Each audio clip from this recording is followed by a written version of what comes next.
This Canadian Grand Prix 2024 Betting Picks edition of the F1 Gambling Podcast here on the Sports Gambling Podcast Network is brought to you by Underdog Fantasy. You can win up to 325 times your entry with their new Pick 8. Sign up with our promo code RACESGPN to claim your special pick and first-time deposit bonus offer up to $250 in bonus cash. UnderdogFantasy.com, promo code RACESGPN. We're also brought to you by Rhythm. Get the best data-driven props and picks from Rhythm. Claim your free 7-day trial today by going to sportsgamblingpodcast.com/rhythm. That's sportsgamblingpodcast.com/RITHMM.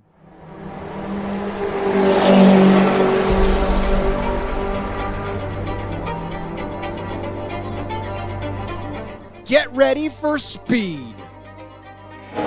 You just wait, sunshine. You just wait. Get ready for the passion. To whom it may concern you.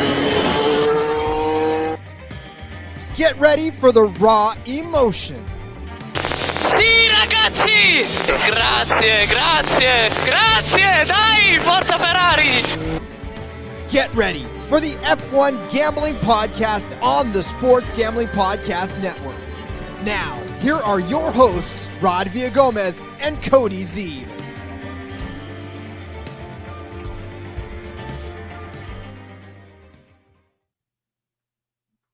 It always feels like forever between F1 Gambling Podcast, but of course we are here. It is the F1 Gambling Podcast here on the Sports Gambling Podcast Network. He's Cody Zeeb. I'm Rod Villagomez, and Formula One has graced us with their presence this week, and we are here to break it all down. I understand the need to space out the schedule as much as they do. Obviously, traveling across the world is a little more time and cost intensive than traveling across the country. But damn it, Cody, as a race fan, I want more. Yes, we always want more, Rod. Unfortunately, it will be a 2-week break after this, but then we're sticking around in Europe for 3 straight weeks of action to end out the month of June and into July, which is going to be great. But yeah, here we are, Canada this week. It'll be a nice afternoon race, 1:00 here in the Central Time Zone. So, you don't have to worry about setting the alarm to get up early. Well, I don't know what you do on Sundays. Maybe you sleep till 1:00. So set your alarm if that's the case. But 11:00 out there, nice and early for you guys on the West Coast. Oh, Canada, Montreal, East Coast of Canada, obviously. So they'll be on East Coast time for you guys in the Circuit Gilles Villeneuve. Fucking nailed it. Good job. Thank you. Villeneuve. Gilles Villeneuve. I like it. I always leave the pronunciations to you, Rod, because you nail them, and I don't have that ability.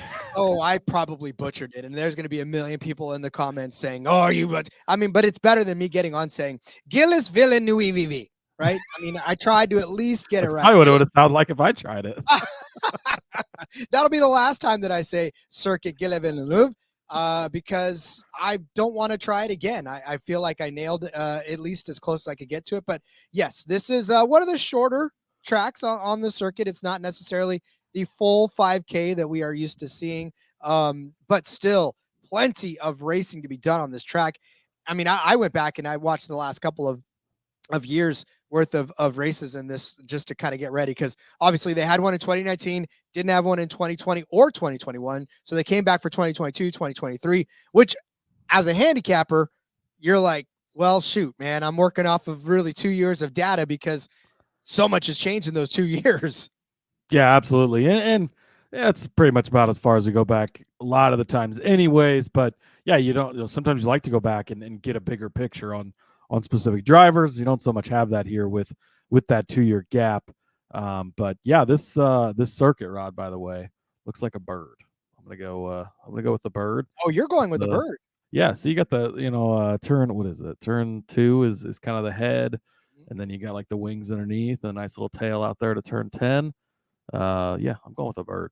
Okay, I'll take that. So if you flip it over, right? So if you look at it from if turn 10 is on your left and turn 2 is on your right, I say it looks like a lamp, like a genie's lamp. So if you flip it upside down and look at it from the other angle. It looks like a genie's Yeah, it's lamp. almost like an arrowhead too, if you Or like. an arrowhead too, yeah. It's kind of a fucked up arrowhead, but they're not all perfect, right? They are not all perfect at all. But yeah, again, there's so much good racing to be done on this track. Obviously, we're going to go into this and we're going to talk about our handicapping for it. But this has actually been pretty exciting of a season so far. And there's actually been a couple of news items to get to. So let's talk about the news.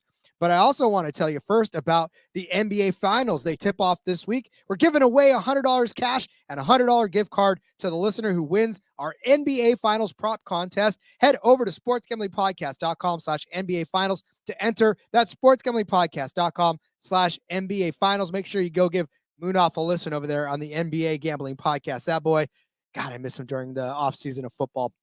Love doing pods with him. Love listening to him. So make sure you head over there and enter that contest. sportsgamblingpodcast.com/NBA Finals. Cody, silly season continues, I suppose, huh? It sure does, Rod. Let's see. We'll start with, there's a couple silly season things here, but Checo Perez being the biggest one. He's going to be back for a couple of more seasons with Red Bull. This was kind of the big question mark, I guess, sort of like we kind of all knew it probably would remain Checo, one of the more popular drivers in the or one of the more popular drivers with the fans. Plays a very good Robin to Max's Batman, right? So that teammate dynamic. He'll do whatever Max needs him to do. The results somewhat questionable at times, right? It's not always been exactly what you're hoping for. Looking back last week or 2 weeks ago, last time we were out at Monaco, of course. But yeah, he is going to be back for a couple of a couple more seasons. So that shores up the Red Bull rides, right? Max obviously not going anywhere, and now you got Checo, and so the Carlos Sainz question marks remain. Williams potentially, Sauber also kind of looks like it'll probably be one of those two. So it'll be interesting to see where he maybe lands. Now that this ride is off the table. Not that maybe it wasn't ever on the table. Probably more wishful thinking by us or wishful hoping, because I would have loved to see him in that type of equipment, but that's okay. Well, and look, when you think back to really the potential for Red Bull, I guess bringing Sainz on board would have been kind of a feather in their cap, but you spend a lot of time on Perez. You spend a lot of time on a guy that like you said, is going to be the Robin, right? Who's going to be willing to play that role? Sainz may not want to fall in line behind Verstappen as much as. And that's such a tough role to play, because it doesn't matter who you are, how good you are, what type of results you can get. Max is the guy, and you will not be, even if Ferrari was Sainz, like, yeah, Shaw's probably kind of the guy, but it could go back and forth, and there's not a lot of team orders about, they're battling enough where it's not, you got to give everything up. And yeah, it's definitely a tough position to be in for sure. I mean, blessed to have that good of a car, obviously, that Checo has. Needs to capitalize a little more, but yeah, definitely interesting.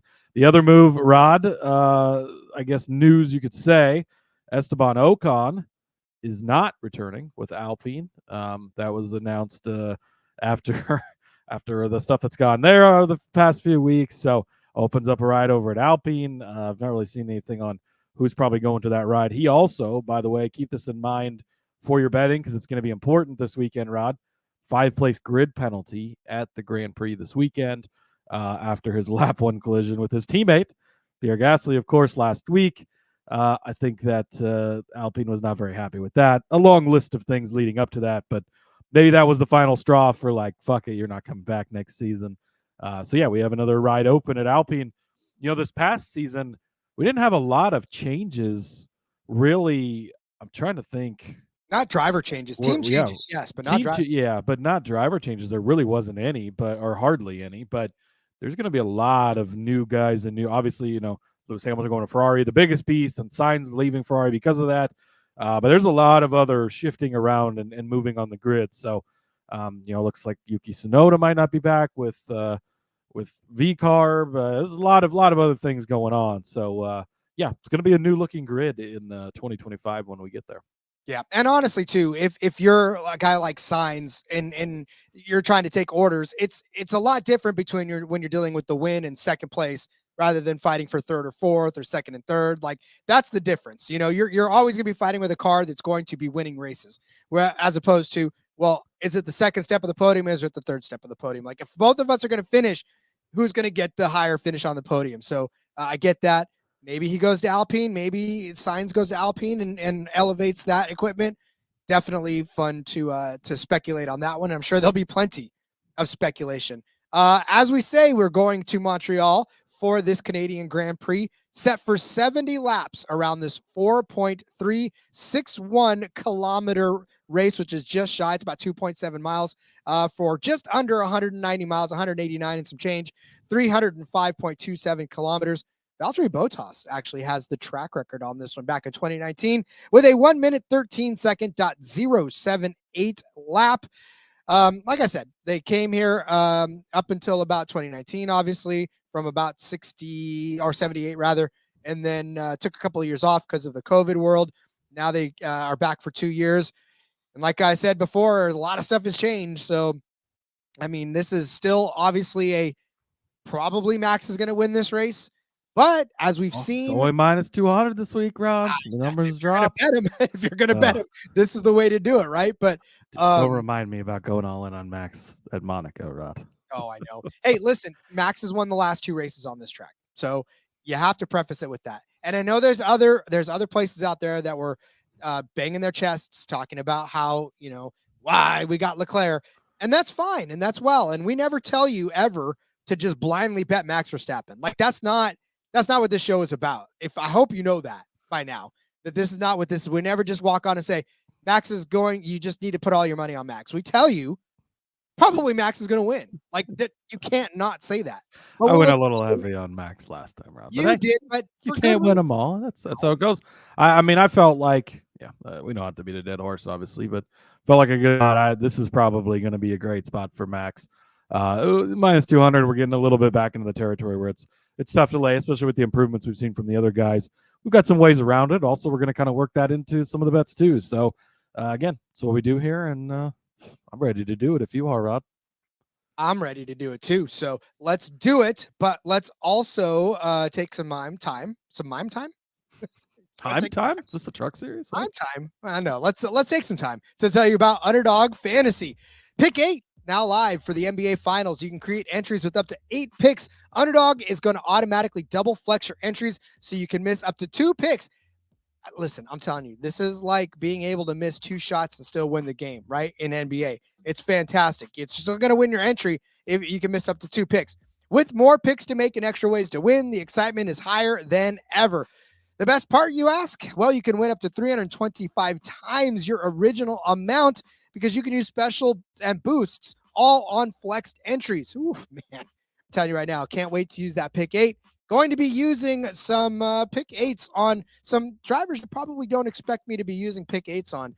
You'll listen to them later on in the show. So make sure you listen throughout the show to find out who I'm on and probably going to be using my pick 8 on in Underdog. So don't miss your chance to try it out before it is gone. Sign up today with our promo code RACESGPN. You're going to claim that special pick and first-time deposit offer up to $250 in bonus cash. UnderdogFantasy.com, promo code RACESGPN. Well, Cody, all that's left now is to start giving out the betting card for this Canadian Grand Prix from the track that I'm going to stop pronouncing. All right, Rod. Well, good old reliable. Look, if it ain't broke, don't fix it. And it ain't broke, Rod. Yuki Tsunoda finishing the points. Minus 135 over on DraftKings. What are we doing here, Rod? I know I give this bet out every single show, but it's cashed 3 times in a row and 5 of the last 6 times. He's that dude. Like, he just continues to show up, put it there. Didn't have a great history at Monaco. Yeah, I know you like him, but this might be the week to not be up. Doesn't matter. Shows up, 8th place finish, gets it done again. 3 in a row, 5 of the last 6. He has been in the points. Minus 135. I'm going to continue to ride this Yuki Tsunoda train until it crashes. Hopefully it never will, Rod, or until they price us out of the market, which I'm surprised they haven't done already. A few of the books out there getting a little bit. He's a little closer to minus 200 a couple places, but DraftKings does have him minus 135. So definitely head over there and get that. Finished 14th place in this race last season. Not a bad run by him at all. But again, this season's been a lot different for Yuki. Towards the end of last season, really started to put it together. Then they come in with the refurbished V-carb and everything this year. And really, he's just taking a run with it. Ricardo not been getting the results that we had all hoped and thought he would get, but Yuki has been holding up his end of the deal. So yeah, again, we're going to hit this once again. Yuki Tsunoda, points finish, minus 135. And then, Rod, I'm also going to take Pierre Gasly, points finish at plus 450. Honestly, a little surprised that this was this big of a number. 14th place in 2022, 12th place last season. So yes, not points finishes, but not very far out. By the way, improved by 2 spots. If he improves by 2 more, boom, going to put us in the points there. So you like that. Keep in mind, too, with both of these guys, Esteban Ocon, no matter where he qualifies, got that 5-place grid penalty. So even if he's supposed to start ahead of these guys, good chance he's going to slide behind them. Kind of opens up more room for them to get up there as well. But for Gasly, look, Alpine started out the year just fucking horrible the first couple of weeks, right? And we're like, what the hell's going on? But it's been a lot better lately. 10th this last race at Monaco for Gasly. Again, that cashes your plus 450 right here. 16th at Amelia, but 12th place at Miami, right outside of it. 13th at China. Again, really close there. 16th at Japan, but he was 13th at Australia. So he's had only the 1 points finish, but it was the most recent race. So you like that. Plus 450 for a guy who's got 4 of the last 6 races has been 13th. So within 3 spots of getting into the points at plus 450. I like that for Pierre Gasly. So Yuki points finish minus 135. Gasly points finish plus 450. It just seems weird that last year we were pretty much cementing, much like your Yuki points finish, a double Alpine points finish every single week, right? We were talking about them finishing inside the top 10, both drivers. I mean, yeah, they swung and missed at the early part of this season. I feel like they're gathering back up again. At least Gasly is. I mean, Ocon, he may be just. Ocon's been running. I mean, last week or Monaco, a little bit of an outlier. Obviously, he had the incident early, and that was kind of his day. But he's not been running that bad either. We'll see with the news of him, of the team letting him go after the season. That's always kind of a weird spot. But yeah, that's why I like Gasly specifically even more this week, because he's going to be that guy at Alpine, and he is their guy right now, obviously, with Ocon departing soon. Yeah, so I'm with you on Gasly. I really think, and if you can finish 10th at Monaco, you can definitely finish 10th here in Canada. That track, I mean, it's fast. There is a lot of overtaking. There's a couple of DRS zones. I forgot to even lay out. There's DRS zones between 5 and 6 and 9 and 10. So like almost back to back from each other. You get one DRS zone. You get a straightaway between 7 and 8 to kind of collect your. I say straightaway, but it's a slight bend between 7 and 8 to get gathered up. And then after turn 9, you can hit the DRS again. So yeah, a lot of chances to overtake on this one. Yeah, I definitely give that advantage to Gasly to finish in the 10th. Hard Rock giving you some interesting bets here this week, and you can pick for the teams to either both finish in the top 6, and you got a yes and no. You don't even get just a yes. You got a yes and a no. So I'm gonna take advantage of that in a weird way, in a way that's gonna make you say probably not gonna happen. But at plus 170. Both Red Bulls to finish in the top 6, I'm going to say no. So at plus 170 on Hard Rock, I'm going to say both Red Bulls do not finish in the top 6 this race. For Max Verstappen, that's not the part of this that's going to skip out on you. Because for Max Verstappen, and listen, it could. Because honestly, there's one race that he actually did finish in 18th with electrical problems in 2017. Since then, though, 3rd, 5th, 1st. He's going to get you a top 6 finish. I mean, even if he doesn't win this week, he's going to finish in the top 6. That's just Max Verstappen. That's just the way it goes. But Perez, I know he just signed the contract extension. I know that he's feeling all safe and everything. But on this particular track, I don't know that means entirely too much. Looking back at his last 4 races on this track, 14th, 12th, 20th, and 6th. Now, granted, I know that a couple of those were with that Force India team, right? And then the Sports Pesa Racing Point was the 2019. But in his 2 years with Red Bull, a 20th place finish. But you say, Rod, that was a gearbox problem. He ended up finishing last because of the gearbox. Yeah, but he started in 13th. That's not very good at all. And then in 2023, he started 12th, but he finished 6th in that one. So, I mean, you give him benefit of the doubt in that one. I still don't know that I trust him on this track very much, given that we've seen the last couple of races, right? I know he's been on fire. I know he started out second, fifth, second, third, fourth, eighth, but then 8th at Imola, and then 18th last week or 2 weeks ago in Monaco. Like, I don't know what it is about the last couple of weeks, Perez. Maybe he was getting in his head, but now he's going to a track that has got him more than he's got it. So he may finish 7th. I mean, I'm not saying that he's going to crash out of this race, but it may be tough, especially if he's starting deeper in the grid, given the fact that, listen, last year, Ferrari, Mercedes, and McLaren, and even Aston Martin hadn't necessarily made up the ground that they've made this season on Red Bull. These guys are nipping at their heels, and it's not just Max that they're nipping at. They're chipping away at Perez's overall effectiveness in these races because they're the ones, he's probably the one that suffers the most from all of these improvements, right? Because he's the one they're passing. So, yeah, I mean, he may be in line. He's going to be in line for a points finish for sure, but maybe not a top 6 this week. So at plus 170, I'll take that chance. Is he going to be in line for a points finish for sure, Rod? I don't know, because you look at him, the last couple of races obviously have been rough. Earlier on in the season, of course, he was hitting this every week, getting inside the top 6, but he definitely is the big wild card here. I mean, he can come out and just lay down, him getting to Q2 even is not been happening a lot. So you're at a big advantage if he doesn't make it into Q2 kind of right off the start there. And I think plus 170 is a good number for this. Obviously, Max probably going to be in there, but opens you up for, again, mechanical, electrical issues, getting caught up in an incident that's not even their fault. Those things obviously can happen as well. So, yeah, I like it for the number that it's at.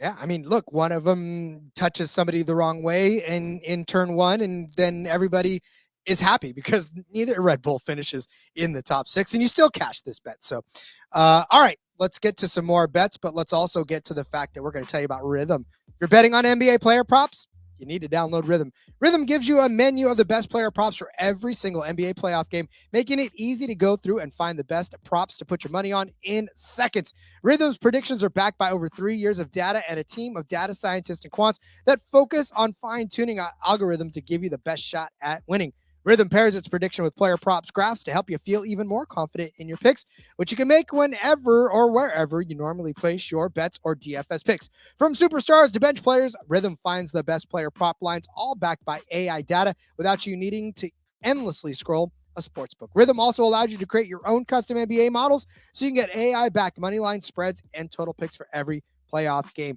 Claim your 7-day free trial today by going to sportsgamblingpodcast.com/rhythm. That's sportsgamblingpodcast.com/rhythm.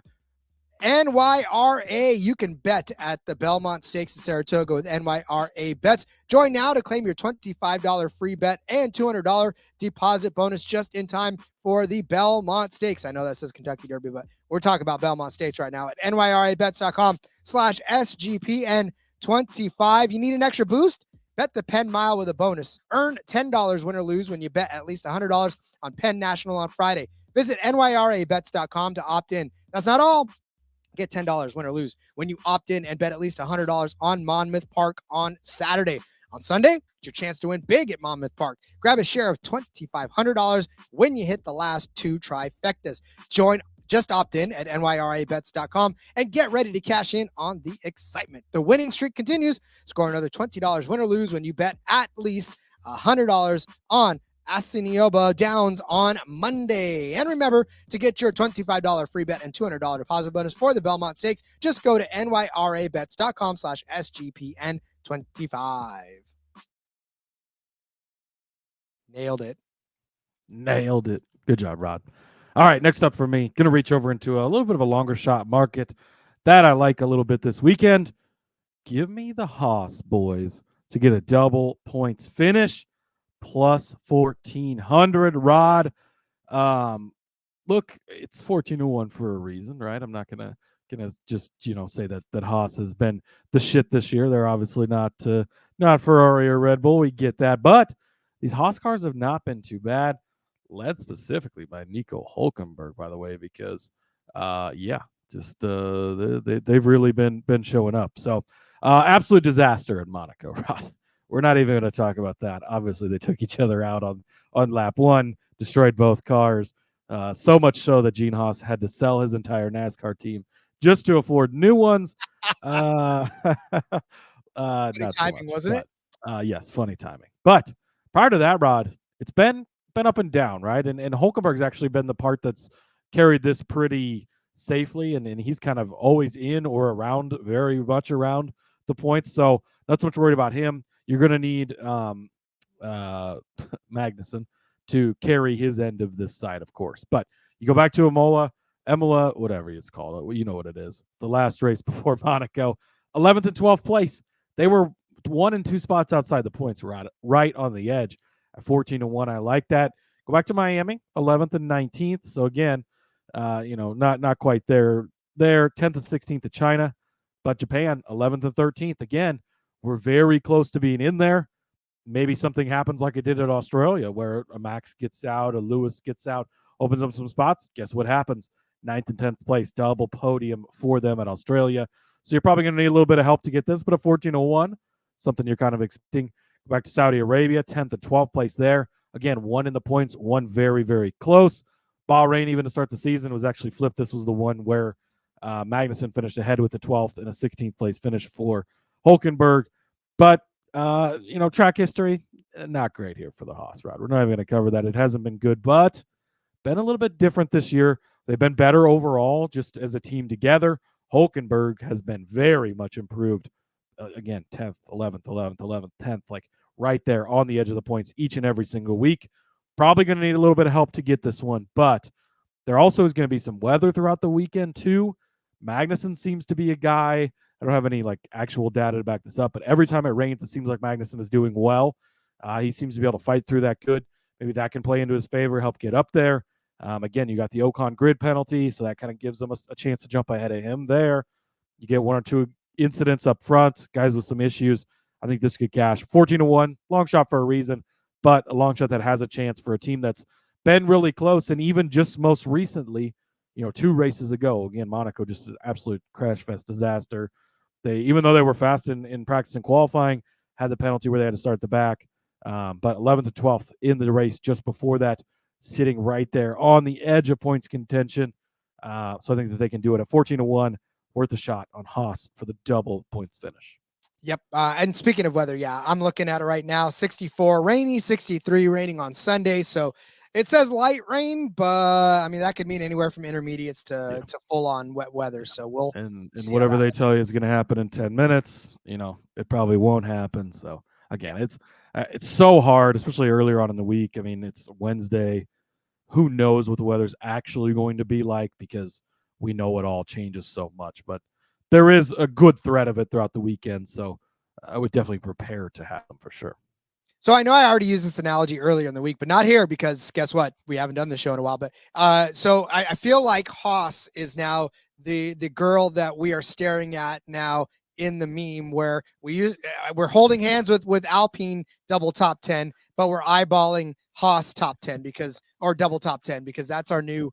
It's just a little bit sexier back there. Yeah, just a little bit like, oh yeah, look at you. You look good. So I'm with you on this one, because I like this. I wanted this one and you took it. So good. So I went with another direction, kind of a lower odds with this one, but still plus money for Aston Martin double points. And that's at plus 125. I'll say to you this. It has not been an easy sell this season for a double points finish for Aston Martin. It definitely is Fernando Alonso holding up his end of the bargain more often than not. He started the season with 6 straight points finishes, but the last 2 weeks have been kind of rough. He finished second to last at Imola.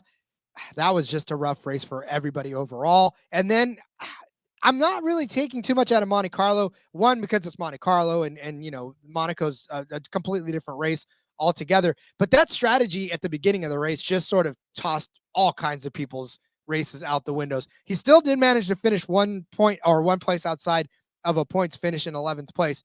But on this track, the last 2 races that he's been on, be it Alpine, be it Aston Martin, were points finishes. And so he can get it done. In fact, last year he finished second in this race and made a pretty nice pass on Lewis Hamilton to get second place. So he can do it. It's not a matter of if he can do it. It's a matter of if he can do it. I mean, if I can put the emphasis on a different part of the sentence, but yeah, we know he can do it. It's just, can he do it? And will he be able to have the right kind of race put together? And can he make the right weather calls or strategy calls to get him inside of, hell, even a top 6? But I just want to get him inside of the top 10. That's all I want. The weaker part of this is going to be Lance Stroll, who this season has not really looked like Lance Stroll. Yeah, he's got 3 points finishes in 8 races this season, with a 10th in Bahrain, 6th in Australia, and a 9th in Imola. But outside of that, 19th at Jeddah, 12th in Japan, 15th in China, 17th at Miami, and then last week, 14th in Monaco. 2 laps down even. He not have a good day. I think he kind of got into it with a couple other people too, got a little physical in that race and kind of crashed back. So 12.8 is his average finish. But on this track, you know, we talked a lot about being good on a specific track, like especially in NASCAR. We just covered Sonoma, where if you're good at Sonoma, you're good at Sonoma, right? It doesn't kind of matter what other road courses you're not really good at or you suffer. If you're good at Sonoma, you're good at Sonoma. I feel like this is a track that if you're good at, you're good at. And Lance Stroll is good. I mean, he's got 4 points finishes in 5 total races here, 2 in a row with Aston Martin, and then 1 of 2 with Williams. So, I mean, he's 2 for 2 in the last couple of seasons of points finishes with Aston Martin. Cody, we know the team's good enough. We know the drivers are good enough. They just have to put it together. They just have to continue to be the Aston Martin everybody wants them to be, and they can both finish in the points. So plus 125, Aston Martin double points. Yeah, I think for the number, it's not bad for sure. Both guys have showed some concerning things throughout this year, which is why you're getting that number, but good time to take advantage. Home race, by the way, for Mr. Stroll, the Canadian, of course, so get that little home race bump, as long as you're not Checo Perez and fuck that up in Mexico like you did last year for me. But I'm not still bitter about that, Ron. But yeah, I do like that, the Aston double points. So next up for me, I'm going to go on a little bit of a limb here, but a limb that I like and a limb that I'm rooting for as a big Oscar Piastri fan. I'm going to take him to finish on the podium, plus 137. Rod, I've been feeling Oscar lately. He seems to continue to get better. He seems to be just improving and getting closer. We know how much the McLarens have now caught up, or not caught up, but are catching the Red Bulls at least, and he's right there with them also. So second place at Monaco, of course, to Charles Leclerc last time out. 4th at Imola. 4 top 4 finishes this season. Not a ton of podiums, just the one, right? But we've seen it with Norris. We've seen it with McLaren. They continue to get better. I'm feeling this is an Oscar week, so I'm going ahead, calling my shot. I'm not ready to take his outright just yet, although I'll be so happy when he gets one, Rod, because I absolutely love this kid. I think he's one of the most talented young guys we've seen in a bit. But give me Oscar Piastri to finish on the podium, plus 137. Yeah, and so for me, I was even looking at his top 2 number just to get a little squirrely. It's not really that much of a leap, because both of those McLarens are looking pretty hot right now. And Lando Norris obviously was the one that started early, and Piastri's kind of caught back up again. And it's funny to me because you don't necessarily see that a lot in NASCAR, where these upgrades get given to one guy and not the other, or, you know, they're rolling. They're like, all right, well, we're going to give you the upgrade this week, and then if it works, then we'll give you the upgrade too. And so you're just like, okay, I guess. And so you sit and you wait for the upgrade. And then when you get the upgrade, all of a sudden you're the one that's jumping out ahead of the guy that got the upgrade last week. So maybe it's because Piastri finally got the upgrade that he's catching up again. But yeah, I mean, these guys, they're really giving everybody a run for their money right now, up to and including Red Bull, which very few teams have been able to do. So I like Piastri. I do like that. Like I said, I was even looking at his top 2 number, but I could not pull the trigger on that one. All right, so I'm going back to a market that we've only touched on a couple of times, but I do like it, and I actually like this number for the number of race leaders to be 2. So if you think about it, I know that we're used to seeing Max Verstappen completely run away with a race, lead all 6,000 laps, and call it a day, right? And he did that last season. He led all 70 laps, and he ended up winning the race. started on the pole, ended with the checkered flag, and called it good.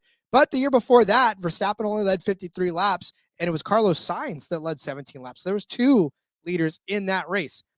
Again, we think we see it all run away with Max Verstappen winning and running away with it. But this season, Monaco, right?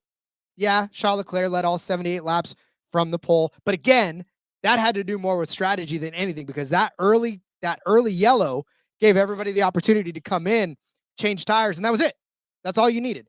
There was no other stops that you really needed past that. People were running long on everything. But in Imola, there was exactly 2 race leaders between Max Verstappen and Carlos Sainz. Going back to Miami, there was 3. So there was more than 1, right? But to me, Piastri leading those 4 was kind of like I don't know, that was more of a strategy call as well. I don't think we're going to see that much strategy. China, 2 leaders. Max Verstappen led 51. Lando Norris led 5. We had 3 leaders in Japan. My point is that we haven't had just one person run away with the entire race. In fact, even in Australia, there was 2. Carlos Sainz led 57 after Max Verstappen had that issue on lap 1 that jettisoned him back. So that was still 2 leaders right there. 2 leaders in Saudi Arabia, Verstappen 45, Lando Norris 5. So, and my thing too is if we see the only other time that we had 1 leader, believe it or not, was in Bahrain. And of course, who led and finished all that was Max Verstappen. However, if we see some sort of weather, then I guarantee you we're going to see at least 2 leaders, right? And 3 is kind of juiced up a little bit too, or not juiced up, but it's plus money. But I still don't know that we're going to get 3. I think we can get to 2. I don't know that we're going to get to 3. 3, like kind of a stretch, but plus 150 for 2 race leaders. I really like the number, and I really like the opportunity for that to happen. No arguments from me, Rod. I think you laid out a pretty good case. Good number at plus 150. We've seen it quite a bit already this season, so I think we could see it again. Beautiful. All right. Well, then, who wins this race? Well, Rod, I've crammed a lot of things into this box because I just kept finding things that I liked, and there's really good values. So I'm just going to kind of take a little sprinkle on a bunch of things. So I'm going to go to the fastest qualifier and to win the race market because I feel like these numbers are just too big. If Max Verstappen is going to win this race, he's the favorite, obviously, right? And there's a pretty good chance he starts on the pole. But if someone else is going to win this race, they're probably going to have to start on the pole and be in front of Max, right? It's going to be a lot harder to pass Max. Not that it's impossible because we've seen it, but it's going to be a lot easier to stay in front of Max by starting in front of him. So I think that if you're going to attack the race winner market, this isn't a bad way, especially for the numbers you can get. So give me Lando Norris over on DraftKings at 20-1. We've talked about McLaren. He's been, one of the guys who beat Max Verstappen this season, of course, with the win at Miami. 20-1, I think, is a good number for him. Carlos Sainz as well, 125-1 over on Bet365, Rod. This number just seems way out there. I get he doesn't have any poles this season. He does have a win, though, however. So he's already been one of the guys who's won this season. I know he hasn't started on the pole, but in all but one race, he started 4th place or better. So he's in the mix at the end.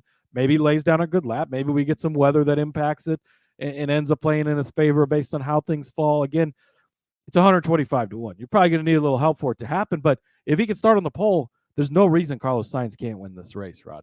He's been having a great season. He's finished in the top 5 every single race that he's run this year, which is all but one, of course, when he missed for his appendicitis. But he's run very well all season. He's been qualifying well all season. If he can just put both together for one weekend, 125-1 just seems like way too much when Ferrari won the most recent race, right? Max didn't have a problem at Monaco. They got it done.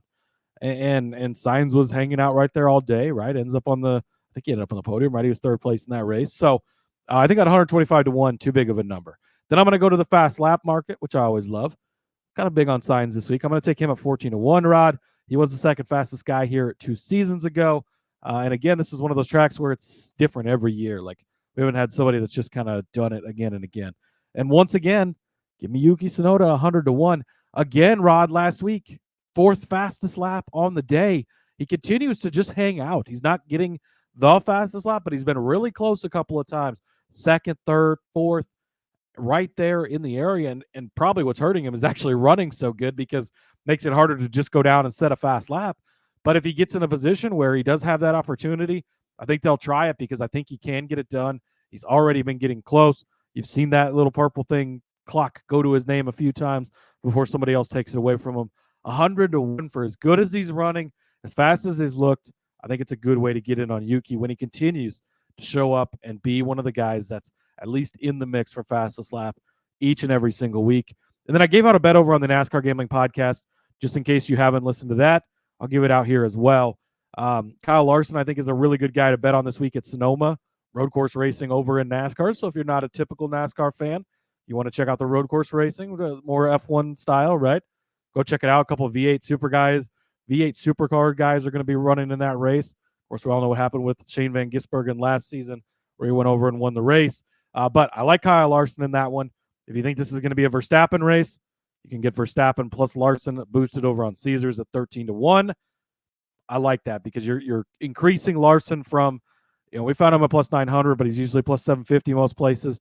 You're increasing him up to 13-1 by adding in the guy who's minus 200 to win this race. So if it does go chalky, now you've suddenly got a 13-1 ticket on the best driver in the Cup Series, and at 13-1 for Larson. So I like that as well. So just a quick recap, Rod. Fastest lap and fastest qualifier and win the race: Norris 20-1, Sainz 125-1. Fastest lap, Sainz 14-1, Yuki 100-1, and then Verstappen plus Larson boosted over on Caesars 13-1. To your point of fast lap, Verstappen didn't have the fastest lap last season in the Canadian Grand Prix. It was Lewis Hamilton that did it. So again, it's not always Max Verstappen that runs the flat out fastest laps in these races, which is why we attack these markets the way we do. And the creativity that we try to incorporate in this, right? With giving you the 13-1 on Max. I mean, betting on Max Verstappen gets tough. So you do have to get creative if you really want to do it. And so that is one of the more creative ways to do it. I love it.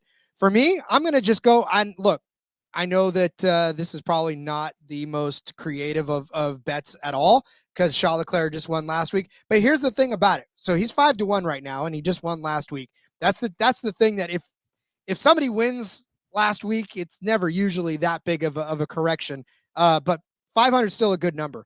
And I will say that once these guys get on a roll, more often than not, you start to see the wins come in. Now, for Max Verstappen, that continues to happen. But some of these guys, especially Charles Leclerc, who's been knocking on the door, he's got 5 podium finishes and 8 starts this season, right? The only times he didn't finish was in Bahrain, in Japan, and in China. Since then, third, and a win.